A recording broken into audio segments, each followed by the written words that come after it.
ಇನ್ನ ಸಂತು ಪಂತು ಅವರ bean bag ಕತೆ ನಡೀತಾ ಇತ್ತು. ನಿಮ್ಗೆಲ್ಲ ಸ್ವಲ್ಪ ಸ್ವಲ್ಪ ಹಿಂಟ್ ಗೊತ್ತಾಗ್ತಾ ಇತ್ತಲ್ವಾ? ಅಂದ್ರೆ ಮನೇಲಿ ಇದ್ದಾಗ ಸುದೀಪ್ ಸರ್ ಹೇಳೋವಾಗ ಇವ್ರು ಹಿಂಗ್ ಮಾತಾಡ್ತಾ ಇದಾರೆ ಅದು ಇದು ಅಂತ.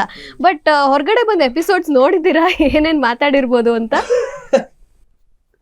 ನೋಡಿಲ್ಲ, ನಾನು ನೋಡೋದಕ್ಕೂ ಹೋಗೋದಿಲ್ಲ, ನಂಗೆ ಸಹವಾಸನೇ ಬೇಡ, ನಾನು ನಂದೂ ನೋಡೋದಕ್ಕೆ ಹೋಗಿಲ್ಲ. ಸುಮಾರು ಯಾರು ಒಂದು ರೀಲ್ಸ್ ಅಥವಾ ಟ್ರಾಲ್ಸ್ ಏನಾದ್ರು ಮಾಡಿದರೆ ನಮ್ಮ ಹುಡುಗರು ತೋರಿಸ್ತಾರೆ.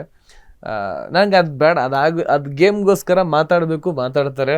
ಫ್ಯೂ ಅಂದರೆ ಏನೋ ಒಂದು ಗೇಮ್ ಆಗಿರುತ್ತೆ, ನಿಮ್ಗೆ ಅವ್ರ ಗಂಟ್ರೆ ಇಷ್ಟ ಇರಲ್ಲ ಅಂದರೆ ನೀವು ಆಬ್ವಿಯಸ್ಲಿ ಮಾತಾಡ್ಬೇಕಾಯ್ತು. ಅವರಿಬ್ಬರ ಬಗ್ಗೆ ಹಾಗೇನಿಲ್ಲ.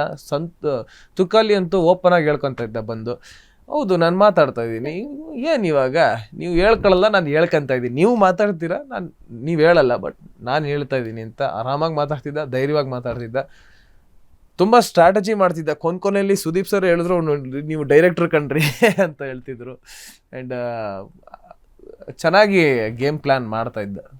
ಟಾಸ್ಕ್ ಆಗೋಕ್ಕೂ ಮುಂಚೆ ಒಂದಷ್ಟು ಚರ್ಚೆ, ಟಾಸ್ಕ್ ಆದಮೇಲೆ ಒಂದಷ್ಟು ಚರ್ಚೆ, ಅವರಿಬ್ರದ್ದು ಕಾಂಬಿನೇಷನ್ ತುಂಬ ಚೆನ್ನಾಗಿತ್ತು. ಓಕೆ, ವರ್ತೂರ್ ಸಂತೋಷ್ ಅವ್ರ ಬಗ್ಗೆ ಏನು ಹೇಳ್ತೀರಾ? Varthur is innocent man.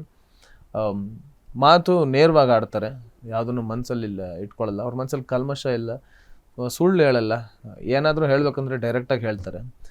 ಆಮೇಲೆ ಯಾರಿಗೂ ನೋವು ಮಾಡುವಂಥ ವ್ಯಕ್ತಿತ್ವ ಅಂತೂ ಅಲ್ಲವೇ ಅಲ್ಲ. So is a nice person. ನನಗೆ ಪರ್ಸ್ನಲಿ ತುಂಬ ಇಷ್ಟ ಆದಂಥ ವ್ಯಕ್ತಿತ್ವ ವರ್ತೂರ್ ಅವ್ರದ್ದು.